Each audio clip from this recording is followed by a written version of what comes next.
तर मित्रांनो, हे जे प्रॉफिट चालू आहे सध्याला करंटली ओपन पोझिशन आहे त्याची 2000 प्लस आणि अगोदर 400 प्लस चालू आहे.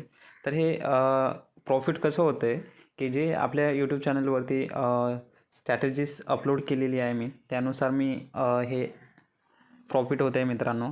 तर तुम्हाला जर प्रॉफिट करायचं असेल, स्टॉक मार्केटमध्ये इंटरेस्टेड असाल तर आपल्या यूट्यूबवर जाऊन व्हिडिओज बघा मित्रांनो, ठीक आहे.